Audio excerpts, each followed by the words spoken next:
بسم اللہ الرحمن الرحیم۔ آج کی ویڈیو میں ہم جن مسائل کو اور جن بیماریوں کو بیان کریں گے اور اس کے متعلق روحانی علاج اور وظائف کو بیان کریں گے، تو ان بیماریوں پہ پہلے نظر ڈال لیتے ہیں۔ جوڑوں میں درد، اکثر لوگ یہ شکایت کرتے رہتے ہیں کہ ان کے جوڑوں میں درد رہتا ہے، خاص کر بڑی عمر والے حضرات وہ یہ شکایت کرتے رہتے ہیں کہ ان کے جوڑوں میں درد رہتا ہے۔ گھٹنوں میں درد، یہ بھی آج کل بہت سے لوگ اس بیماری کے اندر مبتلا ہیں۔ پہلے تو بڑی عمر والے حضرات اس گھٹنوں میں کے درد کی شکایت کرتے رہتے تھے، آج کل تو بچے بھی، جوان بھی، خواتین، مرد سارے اس بیماری کی شکایت کرتے رہتے ہیں کہ ان کے گھٹنوں میں درد اسی طریقے سے ہاتھوں میں درد، اکثر خواتین یہ شکایت کرتی رہتی ہیں کہ ان کے ہاتھوں میں درد رہتا ہے۔ پٹھوں میں کھچاؤ، بہت سے لوگوں کے ساتھ یہ مسئلہ ہوتا ہے کہ ان کے پٹھے صحیح طریقے سے کام نہیں کر رہے ہوتے ہیں۔ پٹھوں کے کام نہ کرنے کی وجہ سے وہ مختلف امراض کا شکار رہتے ہیں، پریشان رہتے ہیں۔ اسی طریقے سے کندھوں میں درد، یہ بھی بہت سے لوگ شکایت کرتے رہتے ہیں، اس مسئلے کو لے کر کے آتے ہیں کہ ان کے کندھے اکثر بھاری رہتے ہیں، ان کے کندھوں میں درد رہتا ہے، ان کے کندھے کھینچے سے رہتے ہیں۔ اسی طریقے سے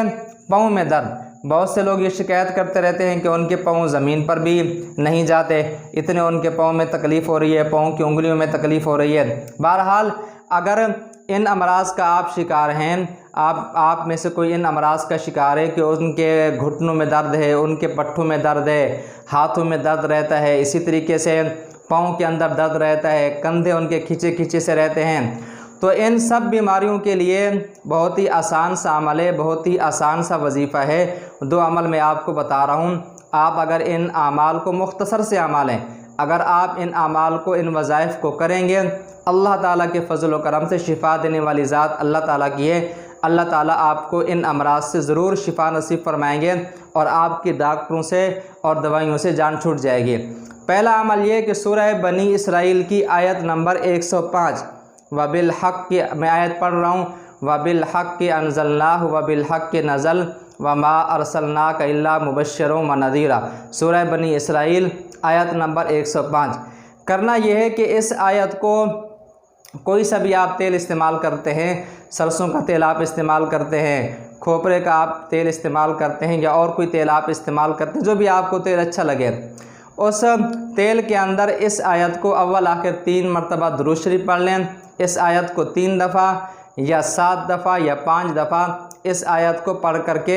تیل کے اوپر دم کر لیں، اور جہاں جہاں جسم میں درد ہے تو اس تیل کو وہاں پہ مالش کے طریقے سے تیل کو لگائیں، تیل کو استعمال کریں۔ 11 دن تک یہ عمل آپ کر لیں، 21 دن تک کر لیں، 41 دن تک کر لیں، اور کوشش یہ کریں کہ اسی ایک ہی تیل میں ہر روز اس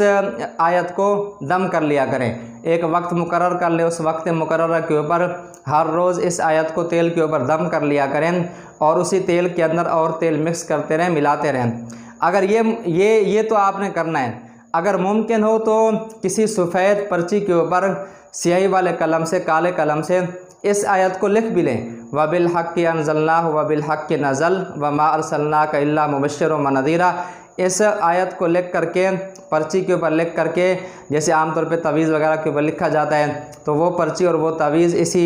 تیل والی بوتل کے اندر ڈال لیں، اور ہر روز 11 دن تک، 21 دن تک، 41 دن تک اس آیت کو پڑھ کر کے اس تیل کے اوپر دم کرتے رہیں اور تیل استعمال کریں۔ انشاءاللہ ثم انشاءاللہ اللہ تعالیٰ اس طرح کے دردوں سے آپ کو نجات نصیب فرمائیں گے۔ دوسرا عمل یہ ہے کہ یہ جو دعا ہے آپ کو موبائل کی اسکرین کے اوپر نظر آ رہی ہوگی، حمدن کثیرن طیبن مبارکن فیہ، اس دعا کا کثرت سے جن کے گھٹنوں میں یا پاؤں وغیرہ میں یہ جو میں نے آپ کو درد ابھی شمار کروائے ہیں، گنوائے ہیں جن اعضاء کے، تو ان کے لیے یہ والی دعا حمدن کثیرن طیبن مبارکن فیہ، اس دعا کو کثرت سے پڑھتا رہے تو انشاءاللہ ثم انشاءاللہ چند ہی دنوں کے اندر آپ کو فرق اور رزلٹ محسوس ہوگا کہ آپ کے یہ جو جسموں میں درد ہیں تو انشاءاللہ یہ درد ختم ہو جائے گا۔ اگر آپ کو ہماری ویڈیو اچھی لگی ہو تو ویڈیو کو شیئر، لائک اور چینل کو سبسکرائب ضرور کیجیے گا، تاکہ ہر آنے والی ویڈیو آپ تک پہنچتی رہے۔ آپ ویڈیو کو شیئر کریں گے تو انشاءاللہ اس ویڈیو سے اور لوگوں کو بھی نفع حاصل ہوگا۔ ملتے ہیں نیکسٹ ویڈیو کے ساتھ۔ السلام علیکم ورحمۃ اللہ وبرکاتہ۔